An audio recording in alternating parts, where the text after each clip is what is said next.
হে বন্ধুরা, ওয়েলকাম করছি সবাইকে। আশা হচ্ছে সবাই ভালো আছো। তো অবশেষে বিসিবি থেকে আমাদের ক্রিকেট প্রেমীদের জন্য বিশাল একটা সুসংবাদ দিয়ে দিল ইতিমধ্যে। তো 2025 বিপিএলের সময়সূচি প্রকাশ করা হয়েছে এবং ভেন্যু কোথায় হবে খেলাটা এবং কত তারিখে খেলাটা শুরু হবে সেটাও কিন্তু প্রকাশ করা হয়ে গেছে ইতিমধ্যে।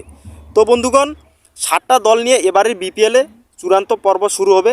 তো 30শে ডিসেম্বর থেকে বিপিএলের পর্দা উঠবে। সেখানে 40 দিনে মোট 46টি ম্যাচ খেলা হবে, যেখানে 60টি টিম অংশগ্রহণ করবে।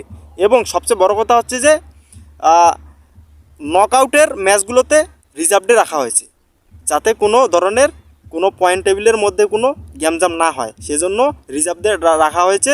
এমনকি আমরা যতগুলো দর্শক আমাদের খেলা দেখতে যাব আমরা, ঠিক আছে, তো সবার ক্ষেত্রে আমাদের অনলাইনে টিকিট কাটার একটা সুব্যবস্থা করা হয়েছে। এমনকি আমাদের পানি কিনেও খাইতে হবে না। হ্যাঁ বন্ধুগণ, যেখানে আমরা আগে পানি কিনে খাইছিলাম 20 টাকার বোতল 100 টাকা দিয়ে, সেখানটায় আমরা ফ্রিতে পানি পাবো। আমাদের সব 3টা স্টেডিয়ামে খেলা হবে, 3টাতে আমরা ফ্রিতে পানি পাবো।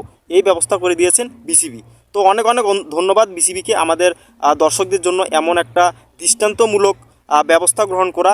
তো 3টা ভেন্যুতে খেলা হবে বরাবরের মতোই। প্রথম হচ্ছে মিরপুর, তারপরে হচ্ছে সিলেটে এবং চট্টগ্রামে। এই 3টা ভেন্যুতে আমাদের বরাবরের মতোই বিপিএল হয়। এই 3টা ভেন্যুতে এবারও বিপিএলটা হবে। তো আশা করি জমজমাটপূর্ণ একটা ম্যাচ খেলা হবে, টুর্নামেন্ট হবে। এবং প্রথম দিনেই কিন্তু একটা চমক রয়েছে। সেখানে ফরচুন বরিশালের বিপক্ষে মাঠে নামবে কিন্তু এবার দুর্বার রাজশাহী, যে কিনা অনেক অনেক বছর পর দুর্বার রাজশাহী কিন্তু এবার দল নিয়েছে। সো অসাধারণ একটা ম্যাচ আমরা উপভোগ করব প্রথম দিনেই।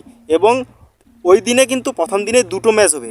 সেই পরবর্তী ম্যাচটা আরও অসাধারণ, কারণ সেখানে সাকিব খানের টিম ঢাকা এবং আমাদের রংপুর রাইডার্স খেলবে। তো 2টো ম্যাচেই অসাধারণ এবং ফিক্সারটা দারুণ হয়েছে। এবং ফাইনাল হবে আগামী 2025 সালের ফেব্রুয়ারি মাসের 7 তারিখে। সো ফাইনালটা পর্যন্ত আমরা দেখার আমন্ত্রণ থাকলো সবাইকে, এবং দারুণ একটা টুর্নামেন্ট উপভোগ করার জন্য সবাইকে আমন্ত্রণ জানাচ্ছি। সো বিসিবিকে অনেক অনেক ধন্যবাদ, যেখানে আমাদের দর্শকদের জন্য তারা কিছু উদ্যোগ নিয়েছেন এবং সেই উদ্যোগকে আমরা সাধুবাদ জানাই। এমনটাই আমরা চাইছিলাম বন্ধুগণ। হ্যাঁ, আমরা আগে যে কোনো স্টেডিয়ামে খেলা দেখছিলাম, মিরপুর হোক কিংবা চট্টগ্রামে কিংবা সিলেটে। ভাই আমরা এমন হেনস্থা হয়েছি তা বলার বাইরে। 20 টাকার পানির বোতল ভাই 100 টাকা দিয়ে কিনে খাইতে হয়েছিল। এমনকি 50 টাকার খাবার 150-200 দিয়ে কিনে খাইতে হয়েছিল। এমন পরিস্থিতির মধ্যে আমাদের পড়তে হয়েছিল।